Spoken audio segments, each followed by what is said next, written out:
LAOUDA KAMANA has been living in this tent for a month. He says he is 16 and has applied for asylum in Greece. It's good here in Greece. I want to go to school and study. Mechanical engineering would be fine.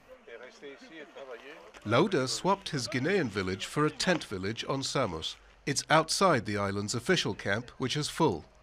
Those living here are plagued by insects. There's no running water, and the best way to have a bath is to swim in the sea. Samos is now home to some 3,800 asylum seekers. That's half the island's population over again, and 4 times its camp capacity. This Syrian man has constructed a reed hut over his tent to keep his pregnant wife cool. He's done his best to provide the amenities of home. With official resources inadequate, it's up to groups like Samos volunteers to help maintain hygiene and prevent an outbreak of disease. They recently set up this laundry facility for the official camp. A lot of people have scabies in the camp at the moment, and they can't wash their blankets, they live on their blankets, sleep under their blankets. We get bags with blankets in there that have cockroaches in them. So what it says is that people live in horrible conditions but have no way out of this. So whereas scabies is usually very easily treatable, when you live in a camp like that, there's no way you can get rid of it in an easy way.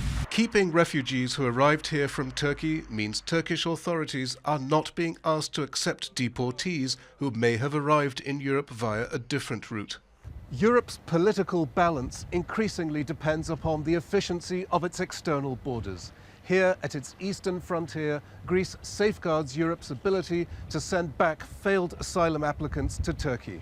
And Greece has now concluded a new agreement with Germany, whereby it will take back refugees who applied for asylum here and smuggled themselves across internal EU borders.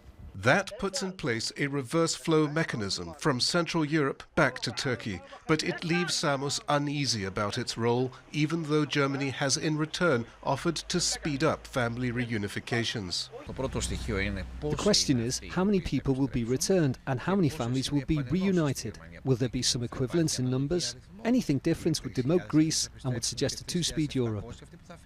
Some of the more fortunate asylum seekers are in hotels paid for by charities, a sign of how Europe is trying to encourage this island to sell a political service. Samos just wants to serve its tourists. Psaropoulos, Al Jazeera, Samos.